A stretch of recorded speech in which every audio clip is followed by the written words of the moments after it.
খলিফা আল্লামা শাহ আহমদ শফি রাহমাতুল্লাহি আলাইহি এর সুযোগ্য খলিফা আল্লামা নূর হোসেন কাসিমি থেকে শুরু করে হাবিব হোসেন রাহমাতুল্লাহি আলাইহি এর সর্বপ্রাপ্ত বুজুর্গ খতিবুল বাংলাল আল্লামা জুনায়েদ আল হাবিব হাফিজাহুল্লাহ।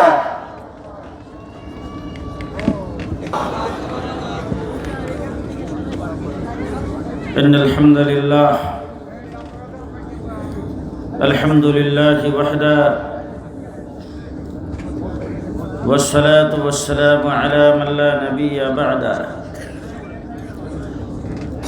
أعوذ بالله من الشيطان الرجيم. بسم الله الرحمن الرحيم. ولا تهنوا ولا تحزنوا وأنتم الأعلون إن كنتم مؤمنين. صدق الله العظيم. বুজুর্গানে মুহতারাম, হযরত উলামায়ে কেরাম, সমবেত বেরাদরান ইসলাম, দীর্ঘ সময় বাংলাদেশের শীর্ষস্থানীয় উলামায়ে কেরামের জবান থেকে বর্তমান সময়ের সময় উপযোগী ভবিষ্যৎ জিন্দেগির করণীয় সম্পর্কে বিস্তারিত আলোচনা শুনেছেন।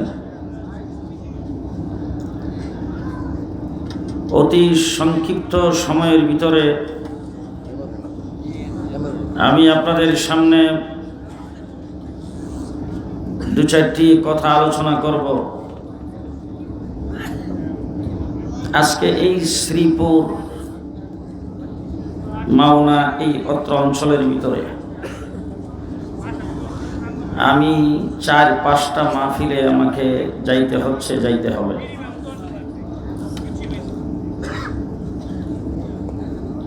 রাত সময় যেখানে আমার দাওয়াত নাই এমন আরো কয়েকটা মাহফিলের দাওয়াত শুনেছি। তাহলে বোঝা গেল এই অঞ্চলে শুধু মাহফিল 5টা না, আরো আছে। এই একটা অঞ্চলেই যদি এত মাহফিল এক রাত্রে হয়, সারা বাংলাদেশের অবস্থাটা কি?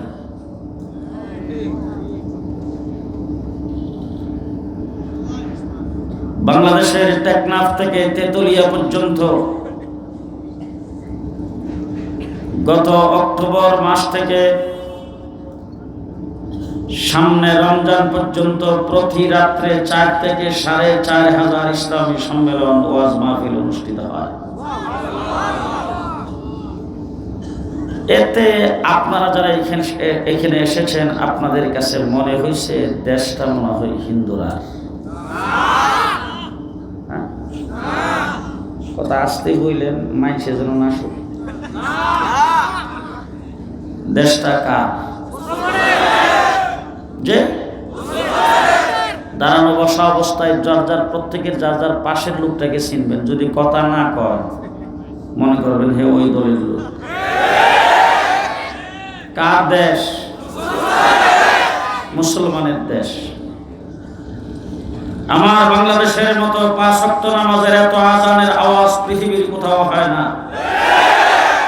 আমার বাংলাদেশের মতো এত মসজিদ মাদ্রাসা পৃথিবীর কোথাও নাই। বাংলাদেশের মতো এত আলেম পৃথিবীর কোথাও নাই। বাংলাদেশের মতো এত হাফেজ পৃথিবীর কোথাও নাই। দেশটা স্বাধীন হয়েছে ইসলামের নামে। এখন আপনাদের অনেকেই বলবেন, হুজুর একটা নতুন কথা শোনাইলেন।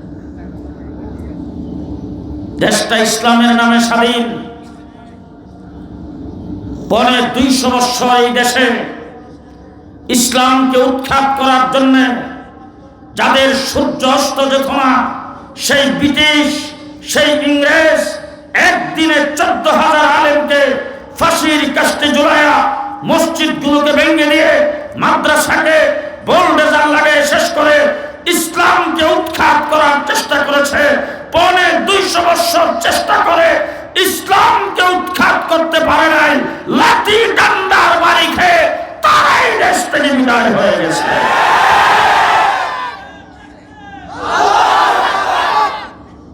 ইসলাম আছে, কিয়ামত পর্যন্ত থাকবে। জি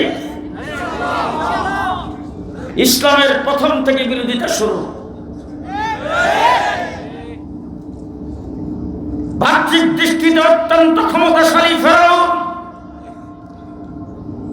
যার জীবনে সর্দি কাশিয়া হয় নাই, সম্পদের অভাব ছিল না, ক্ষমতার অভাব ছিল না, কেদার বাহিনীর অভাব ছিল না, কিন্তু মূসা আলাইহিস সালামের কাছে টিকতে পারে নাই, ফেরাউন ধ্বংস হয়ে গেছে।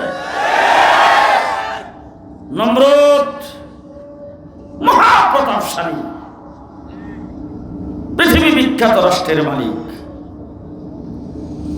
হযরত ইব্রাহিম আলাইহিস সালাম নিজের বাবাই তার পক্ষে না, একদম নিঃস্ব। আল্লাহ তাবারক ওয়া তাআলা ইব্রাহিম আলাইহিস সালামকে এখন পর্যন্ত তার নাম পৃথিবীর সর্বত্র আছে, কিয়ামত পর্যন্ত আগত সকল মুসলমানদের জাতির পিতা। মুহাম্মদুর রাসূলুল্লাহ সাল্লাল্লাহু আলাইহি ওয়াসাল্লাম পৃথিবীতে আগমন করেছেন। অতীতের নবী আছে লম্বা টাইম, হযরত নূহ আলাইহিস সালাম 950 বছর। কয়শো বছর? 950 বছর। উম্মতের সংখ্যা 80-82 জন। আর আমার নবী মুহাম্মদুর রাসূলুল্লাহ সাল্লাল্লাহু আলাইহি ওয়াসাল্লামের নবুয়তি জিন্দেগি 23 বছর।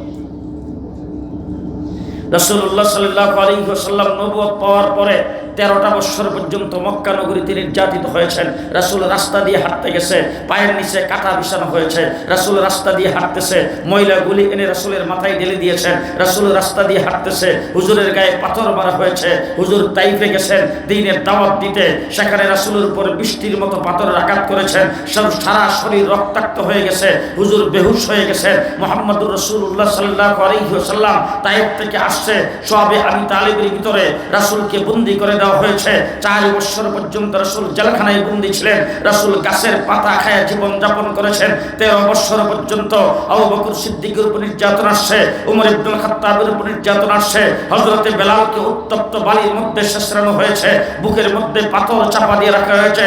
হযরতে সুমাইয়াকে লজ্জাস্থানে তীর নিক্ষেপ করে দুনিয়ার থেকে বিদায় করে দিয়েছেন। এইভাবে নির্যাতন মুখ করে রাসূল হিজরত করে মদিনায় গেছেন। সেখানে 1 বছর না যাইতেই আবু জেহেল 1000-এর বাহিনী নিয়ে অস্ত্রে শস্ত্রে সুসজ্জিত হয়ে মদিনার থেকে আল্লাহর নবীকে মুসলমানদেরকে বিদায় করার জন্য, মুসলমানদেরকে নিঃশেষ করে দেওয়ার জন্য, মদিনায় আক্রমণ করার জন্য গিয়েছেন। আমার নবী মুহাম্মদুর রাসূলুল্লাহ সাল্লাল্লাহু আলাইহি ওয়াসাল্লাম 1000-এর বাহিনীর মোকাবেলা করার জন্য নামছে। উম্মতের সংখ্যা 313। কয়জন? 950 বছরে কয়জন? মাত্র 82 জন। আর হুজুর আকরাম সাল্লাল্লাহু আলাইহি ওয়াসাল্লাম হিজরত করে মদিনায় গেছেন, বছরের মাথায় কয়জন? 313 জন। সবার কাছে অস্ত্র আছে তো? জি। হিজরত করে মক্কা থেকে মদিনায় যে সমস্ত সাহাবায়ে কেরাম গেছেন, তাদের মাথা গুজাইবার জায়গা নাই, পায়ের নিচে মাটি নাই, পরনে কাপড় নাই, পেটে ভাত নাই, বউ বাচ্চা ফেলে গেছেন মক্কায়। তাদের চিন্তায় তারা অস্থির, সহায় সম্পত্তি, ব্যবসা বাণিজ্য সবকিছু মক্কায় রয়ে গেছে। শুধুমাত্র নিজের জানটা নিয়ে হিজরত করে মদিনায় চলে গেছেন। সেখানে যাওয়ার পরে মাথা গুজাইবার জায়গা নাই। রাসূলুল্লাহ সাল্লাল্লাহু আলাইহি ওয়াসাল্লাম মদিনার যেই সমস্ত সাহাবায়ে কেরাম ছিল, তাদের একজনের সাথে আরেকজন মক্কার সাহাবীকে দিয়ে একজন আরেকজনের সঙ্গে বাই পাঠায়া, বাই বানায়া, তারপরে তাদের সঙ্গে লজিং সিস্টেম, জাগির সিস্টেম বসবাস করার জন্য দিয়েছেন। এখনো স্থির হয়ে তারা সেখানে বসবাস করার ব্যবস্থা পর্যন্ত করতে পারে নাই। রমজান শরীফের মাস, শেষ রাত্রে সেহরি ঠিক মতন খাইতে পারে নাই, পেট ভরে ইফতার কি দিয়ে করবেন সেই ব্যবস্থা পর্যন্ত নাই। এই অবস্থায় 1000 বাহিনী, 1000 তলোয়ার, 1000 অস্ত্র, খাওয়া খাদ্যের অভাব নাই। আবার সুন্দরী রূপসী যুবতী মহিলা, তাদেরকে যুদ্ধের উৎসাহিত করার জন্য, উৎসাহ দেওয়ার জন্য, গান বাদ্য বাজনা করার জন্য, গীত গাওয়ার জন্য, তাদের পেছনে স্লোগান দেওয়ার জন্য তাদেরকে পর্যন্ত সাজায় গুজায় নিয়ে গেছেন। একটা যুদ্ধ করার সময়, তখনকার সময়ে যুদ্ধের যেই সমস্ত সিস্টেম ছিল, সব সিস্টেম তাদের কাছে আছে, মুসলমানের কাছে কিছুই নাই। 313 জন নিয়ে রাসূল সাল্লাল্লাহু আলাইহি ওয়াসাল্লাম 1000-এর বাহিনী আসছে, অস্ত্রে শস্ত্রে সুসজ্জিত। তাদের সঙ্গে মাত্র 313 জন, অস্ত্র শস্ত্র সারা। ময়দানে নামলে কি হবে? তাদের সঙ্গে পারবো কিনা, যুদ্ধ কিভাবে করবেন, এইগুলি দেখার আমার নবীর টাইম নাই। আল্লাহ হুকুম করেছেন 313 জনকে অস্ত্রবিহীন তাদের মোকাবেলা খাড়া করে দিয়ে রাসূল আল্লাহর দরবারে হাত উত্তোলন করেছেন। আল্লাহ, এই 313 জন গত 13 বছর পাথরের আঘাত খেয়ে, রাস্তায় কাটা বিছানো সহ্য করে, মানুষের তিরস্কার, মানুষের নির্যাতন সহ্য করে 313 জনকে প্রস্তুত করেছি আমার জিন্দেগির ফসল। তারা যদি আজকে 1000 বাহিনীর সামনে ধ্বংস হয়ে যায়, আগামী দিনে তোমার নাম লেনেওয়ালা কেউ থাকবে না, শ্রীপুর গাজীপুর পর্যন্ত ইসলাম পৌঁছবে না। এই কথা বলে আল্লাহর দরবারে যখন রুনাজারি শুরু করে দিয়েছেন, জিবরাইল আমিন ঈসা রাসূলের সামনে দাঁড়ায় বলছেন, আইসি। আল্লাহর নবী ডাক দিয়ে বলছেন, আইসো না ফাড়াইছে? বলে, ফাড়াইছে দিকে তো আইসি, ফাড়াইছে দিকে তো আইসি। হুজুর আকরাম সাল্লাল্লাহু আলাইহি ওয়াসাল্লাম জিজ্ঞেস করেছেন, জিবরাইল সবসময় তো তুমি আমার কাছে আসো, ওহী নিয়ে আসো, কোরআনের আয়াত নিয়ে আসো, শরীয়তের হুকুম আহকাম নিয়ে আসো, আজকে আল্লাহ পাক তোমাকে কি দিয়ে পাঠাইছে? জিবরাইল আমিন বলে, হুজুর আল্লাহ সর্বপ্রথম ডাক দিয়ে বলছেন, যুদ্ধের পোশাক পর। আল্লাহ হয়তো আসতে কই, আস্তে আস্তে যুদ্ধের পোশাক পর। জিবরাইল আমিন বলে, আমি আল্লাহ পাককে বললাম, আল্লাহ যুদ্ধ করা তো কোনো ফিরিস্তার কাম না, যুদ্ধ করা তো আমার কাম না, আমাকে তো তুমি বানাইছো, যুদ্ধ করার জন্য বানাও নাই। যুদ্ধের সালাহিয়ত, যুদ্ধের শক্তি, যুদ্ধের কৌশল, সেইগুলি তো আমাদেরকে শিক্ষা দেওয়া নাই। যুদ্ধ করা তো মানুষের কাম, মানুষকে সেই যোগ্যতা দিয়েছ, মানুষকে এই পরিমাণ রাগ দিয়েছ, যে এই পরিমাণ গুসা রাগ হইলে যুদ্ধ করতে পারে, লড়াই করতে পারে। আমি তো যুদ্ধের না, আমি তো যুদ্ধের জন্য বানাও নাই। আল্লাহ পাক বলেন, তোর যুদ্ধের জন্য বানাই নাই, কিন্তু আজকে করা লাগবে। হুজুর আকরাম সাল্লাল্লাহু আলাইহি ওয়াসাল্লামকে জিবরাইল আমিন বলছে, হুজুর সাথে 3000 আছে আর 5000 মাওনা চৌরাস্তায় রেখেছি। মাওনা চৌরাস্তা না গেলে আপনারা বুঝতেন না, মাওনা চৌরাস্তায় 5000 রেখেছি আর 3000 সাথে আছে। রাসূলুল্লাহ সাল্লাল্লাহু আলাইহি ওয়াসাল্লাম বলেন, ময়দানে নামো। যুদ্ধের ময়দানে নামছে, লম্বা চড়া ঘটনা, প্রচণ্ড বেগে যুদ্ধ চলছে। এমন সময় একজন সাহাবী দৌড়ে এসে বলতেছে, হুজুর কি এর যুদ্ধ করবো? আওয়াজ শুনে না ডর করে। আল্লাহ নবী জিজ্ঞেস করেছেন, কি আওয়াজ শোনো? বলে, হুজুর চতুর্দিকে তাকাই, আওয়াজ শুনি, মানুষ দেখি না, খালি শুনতেছি আকবিল আকবিল আকবিল, আগে বাড়ো আগে বাড়ো আগে বাড়ো, বিকট শব্দে আওয়াজ শুনতেছি, দেখি না। রাসূলুল্লাহ সাল্লাল্লাহু আলাইহি ওয়াসাল্লাম বলেন, ফেরেশতাদের মেজর জেনারেল চিফ কমান্ডার জিবরাইল আমিন ফেরেশতাদেরকে আগে বাড়ার কথা বলতেছেন। যুদ্ধের ময়দানে দৌড়ে একজন সাহাবী আয়েশা রাসূল সাল্লাল্লাহু আলাইহি ওয়াসাল্লামের কাছে বিচলিত অবস্থায় পাগলের মতো বলতেছে, হুজুর হাই হাই হাই, সামনে কাফেরদেরকে দেখতেছি, কাফেরদেরকে একদম কাবু পাইছি, একদম দেখতেছি, আমি তাকে দেখছি, সে আমাকে দেখে নাই। এই অবস্থায় যদি আমার হাতে একটা অস্ত্র থাকতো, এর কেল্লাটা ফালাই দিতে পারতাম জায়গায়। ইস আমার কাছে কোনো অস্ত্র নাই, হুজুর অস্ত্র ছাড়া কি যুদ্ধ করা যায়? তাড়াতাড়ি একটা অস্ত্র দেন। পাগলের মতো এরকম যখন বলতে শুরু করেছেন, হুজুর আকরাম সাল্লাল্লাহু আলাইহি ওয়াসাল্লামের কাছে কোনো অস্ত্র নাই। হুজুর ডাইনিভাবে তাকিয়ে দেখে একটা মরা খেজুরি গাছের শুকনা ডাল পড়ে আছে। আল্লাহর নবী ঠান্ডা সেই ডালটাকে ধরে সাহাবীর হাতে দিয়ে বলছেন, যাও যুদ্ধের ময়দানে। সাহাবী এই ডালটাকে নিয়ে যুদ্ধের ময়দানে দৌড় দিছে, দেওয়ার সাথে সাথে ডালটা অত্যাধুনিক তলোয়ারে পরিণত হয়ে গেছে। 313 জন সাহাবী সেই জায়গার ভিতরে যুদ্ধ করে জয়যুক্ত হয়ে গেলেন। আল্লাহর নবী 1000 মোকাবেলা নামছে, চিন্তা করার টাইম নাই, চিন্তা করার সময় নাই। 1000-এর বাহিনী অস্ত্র নিয়ে আসছে, 313 জন অস্ত্র ছাড়া তারা কি করে যুদ্ধ করবে? এই ধরনের চিন্তা ফিকির করার কোনো প্রকার টাইম নাই। ভরসা যেমন আল্লাহর উপর করেছেন। আজকে আপনাদের জনসমুদ্রে আবাল বৃদ্ধ বনিতা, কৃষক শ্রমিক মেহনতি মুসলমানদের সামনে একটা কথাই বলতে চাই, আমরাও সেই বদরের যুদ্ধের 313 জনের সৈনিকের উত্তরসূরি।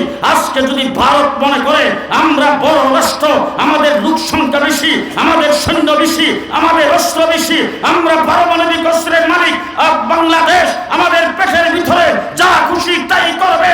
আজকে আমার দেশের সরকার, জুলুম সরকার, পেশির সরকারকে তাদের কুলে বসায়া বাংলাদেশের স্বাধীনতার উপর আঘাত করবে। পরিষ্কার বলে দিতে চাই, তোমার অস্ত্র বেশি, আমাদের চিন্তা করার টাইম না।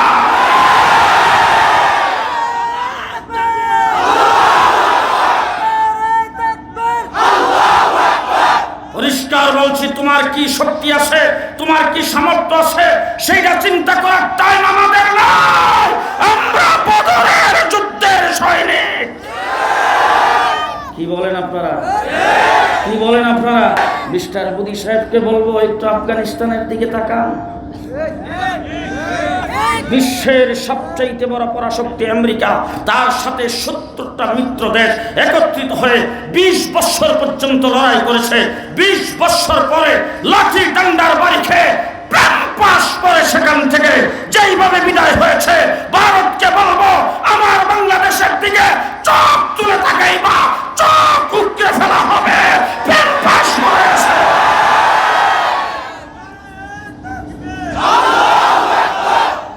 আমরা মুসলমান, আমাদের দেশ মুসলমানের দেশ। আমাদের ভরসা কার উপরে? আরো আস্তে আমাদের ভরসা কার উপরে? আমরা দৈনিক 5 বার আল্লাহু আকবারের আযান শুনি, দৈনিক 5 বার আল্লাহর দরবারে হাজিরা দেই। 24 ঘন্টা আমাদের ভরসা আল্লাহর উপরে। ঠিক কিনা বলেন? গত 15 বছর যারা ক্ষমতায় ছিল, যারা দিনের বুট রাতে করে ক্ষমতাকে আঁকড়ে ধরে রেখেছে, মুক্তিযুদ্ধের চেতনার কথা বলে, তারা সংবিধান থেকে আল্লাহর উপর পূর্ণ আস্থা কেটে দিয়েছিল। আজকে নতুন সংবিধান হবে, সেই সংবিধান হইতে হবে আল্লাহর উপর পূর্ণ আস্থা বিশ্বাস, এবং সংবিধানে লেখা থাকতে হবে ইসলামের বিরুদ্ধে বাংলাদেশে কোনো আইন হবে না, হবে না, হবে না।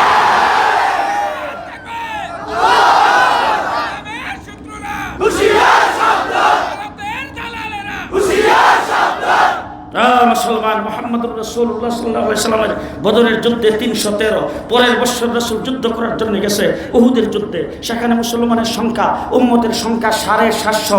6ষ্ঠ হিজরিতে সুলে হুদাইবিয়া রাসূল উমরা করতে যাইতেছিলেন। হুদাইবিয়া নামক জায়গায় বাধা দেওয়া হয়েছে। সেখান থেকে রাসূল চুক্তিবদ্ধ হয়ে তারপরে সেখান থেকে ফেরত আসছেন। উম্মতের সংখ্যা 1400। 8ম হিজরিতে এর 2 বছরের মাথায় রাসূল ফতে মক্কা করেছেন। উম্মতের সংখ্যা 10,000।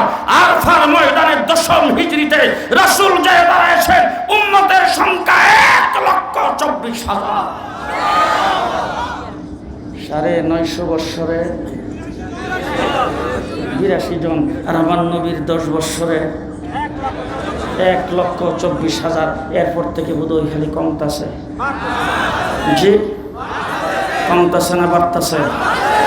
আমেরিকা রিপোর্ট করেছে আগামী 31 তারিখ অর্থাৎ আগামী পরশু দিন থেকে আপনাদের এই গাজীপুর জেলায় টঙ্গীর ময়দানে যে ইজতেমা অনুষ্ঠিত হচ্ছে গাট্টিওয়ালার দলের, সে গাট্টিওয়ালার গরিব মানুষের দাওয়াতে আমেরিকা রিপোর্ট করেছে 33 কোটি মানুষ ইসলাম কবুল করেছেন। আমার বন্ধুগণ, সেইভাবে ইসলাম বাড়তেছে না কমতেছে? আরো জোরে বাড়তেছে না কমতেছে? ওয়াজ মাহফিল, ইসলামী সম্মেলন, স্টেজ থেকে, বক্তার সামনের থেকে, ওয়াইজের সামনের থেকে, বুজুর্গানের দিনের সামনের থেকে মাইক কেড়ে নেওয়া হয়েছে, স্টেজ থেকে নামায় দেওয়া হয়েছে, স্টেজ থেকে অ্যারেস্ট করা হয়েছে, স্টেজে উঠতে দেওয়া হয় নাই। পদে পদে পদে পদে অনুমতির জন্য বাধার সৃষ্টি করা হয়েছে। এই দেশ থেকে ইসলামী সম্মেলন, ওয়াজ মাহফিলকে বন্ধ করার গভীর চক্রান্ত 15 বছর পর্যন্ত করেছেন। শাপলা চত্বরে 1,54,000 গুলি ছুড়ে এদেশের আলেম উলামায়ে কেরামকে শেষ করে দেওয়ার চেষ্টা করা হয়েছে। 2021 সালে আমাদেরকে জেলের ভিতরে ঢুকায়া ফাঁসির কাস্টে আমাদেরকে রাখা হয়েছে, ফাঁসির সেলের ভিতরে। কিন্তু এই দেশ থেকে ইসলামকে বিদায় করতে পারে নাই। লাঠি ডান্ডার বাড়ি খেয়ে জুলাই আগস্টের আন্দোলনে যেইভাবে বিদায় হয়েছে, সামনে আর তাদের উত্থান কোনোদিন হবে না।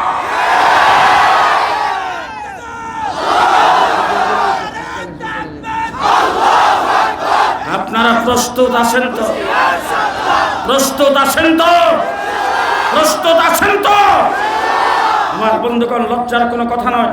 আপনাদের হাতে পায়ে ধরে একটা কথা বলে যাচ্ছি। আপনি হয়তো ছাত্রলীগ করেন, যুবলীগ করেন, আওয়ামী লীগ করেন, ছাত্র দল করেন, যুব দল করেন, বিএনপি করেন, আপনি কোনো ভিন্ন দল করতে পারেন, যে যে দল করেন, কিন্তু মুসলমান কিনা? আস্তে আস্তে আস্তে মুসলমান কিনা বলেন। যদি মুসলমান হয়ে থাকেন, আপনার জয় বাংলা স্লোগান আপনার জন্মের পরে দেওয়া হয় নাই। জিন্দাবাদ স্লোগান জন্মের পরে কানে শোনানো হয় নাই, আপনার কানে আল্লাহু আকবারের আযান দেওয়া হয়েছে। যদি আল্লাহু আকবারের আযান যদি আপনার কানে দিয়ে থাকে, আপনি যদি একজন মুসলমান হয়ে থাকেন, 14 বছর হয়েছে বাংলাদেশ স্বাধীন হয়েছে। এই স্বাধীনতার পর থেকে পর্যন্ত সর্বপ্রথম আমরা দেখেছি সোনার বাংলা, একজনে ভূমি করছে আর একজনে খাইছে। এরপরে আরেক দল এসে স্লোগান দিছে সবুজ বাংলা। কিছুদিন পরে এরশাদ সাহেব এসে কোনা সবুজ বাংলাও না, সোনার বাংলাও না, আমার হইল নতুন বাংলা। এরপরে শেখ হাসিনা ক্ষমতায় এসে আধুনিক বাংলাদেশ, কিছুদিন পর মডার্ন বাংলাদেশ, এরপরে বলছেন ডিজিটাল বাংলাদেশ। পদ্মা সেতু উদ্বোধন করার সময় বলছেন স্মার্ট বাংলাদেশ। কি বাংলাদেশ? স্মার্ট বাংলাদেশ। কাঁচামরিচের কেজি 1200 টাকা। স্মার্ট বাংলাদেশ, কাঁচামরিচের কেজি 1200 টাকা। তারপরে স্লোগানের সঙ্গে আরেকটা শব্দ অ্যাড করেছেন, আপনাদের মনে আছে কিনা? Vision 41, vision 2041। জেলখানার ভিতরে ছিলাম, হাই হাই, রাত্রে ঘুম নাই, খাওয়া নাই, চিন্তা ভাবনাই অস্থির। 41 পর্যন্ত ক্ষমতায় থাকলে আমরা কে বাইরে তরুণ, 41 পর্যন্ত ক্ষমতায় থাকবে। আল্লাহ রাব্বুল আলামিন ডাক দেখার রাখ বেটা, ভিশন 41 না, ভিশন 24। ভিশন 24 চিন্তা ভাবনা করতে শুরু করলাম। হাই হাই, ভিশন 41 বলছে। আল্লাহ কেমনি কি করবে? বিএমপি নামলো 28 তারিখে মাঠে, আসরের আগেই বিদায়। আমরা যারা হেফাজত ইসলাম করি, আমরা কিন্তু ফজরের আগ পর্যন্ত ছিলাম। কিন্তু এরা আসরের আগে দিছে বিদায় কইরা। জামাত ইসলামের অনেকের ফাঁসির কাস্টে ঝুলাইয়া তাদেরকে জেলখানার ভিতরে বন্দি কইরা দিশে সব খুন শ্বাস কইরা এরপরে কেমনে হবে? আল্লাহ রাব্বুল আলামিন কি চিন্তা ভাবনা করো? দেখো তাই হাতির পালকে আমি আল্লাহ রাব্বুল আলামিন আবাবিল দিয়া কিভাবে ধ্বংস করেছি। হাসিনার জন্য আবাবিল তৈরি করে রাখলাম স্কুল কলেজ মাদ্রাসার ছাত্র। ছাত্রদেরকে মাঠে নামিয়ে দিয়েছেন। সেনাবাহিনীর প্রধান বলে, ম্যাডাম 45 মিনিট। 45 মিনিট বাদটা পাকাইছিল, সেটাও খেয়ে যেতে পারেনি। পতন জীবনে অনেক দেখেছি, অনেক পতনের কথা শুনেছি। পাকিস্তানের পতন দেখেছি, হিন্দুস্তানের পতন দেখেছি, শ্রীলঙ্কার পতন দেখেছি, মালয়েশিয়ার পতন দেখেছি, আর এই পৃথিবীর বিভিন্ন দেশের পতন দেখছি। আমার বাংলাদেশেও কত সরকারের পতন হয়েছে দেখছি, কিন্তু এমন পতন জীবনে কোনো দিন দেখি নাই। পতন হওয়ার সাথে সাথে যেই মাত্র হেলিকপ্টার উঠছে, উঠার সাথে সাথে 340 জন এমপির একটাও নাই, মন্ত্রী যারা ছিলেন একটাও নাই, মেম্বার চেয়ারম্যান একটাও নাই, দলীয় কর্মী সভাপতি সেক্রেটারি তৃণমূল পর্যায়ে একটাও নাই। এমনকি কোনো মসজিদের ইমাম যদি তাদেরকে সমর্থন করেছে সেইটাও নাই। এমন পতন আর দেখছেন কোনদিন? জি, এমন পতন আর দেখছেন কোনদিন? সুতরাং যেই পতন বাংলাদেশে হয়েছে, এটা একমাত্র আল্লাহ পাকের পক্ষ থেকে হয়েছে। আজকে অন্তর্বর্তীকালীন সরকার ক্ষমতায় আছে, সামনে নির্বাচিত সরকার আসবে, দেশে নির্বাচন হবে, আমরা ভোট দেব, সরকার গঠন করব।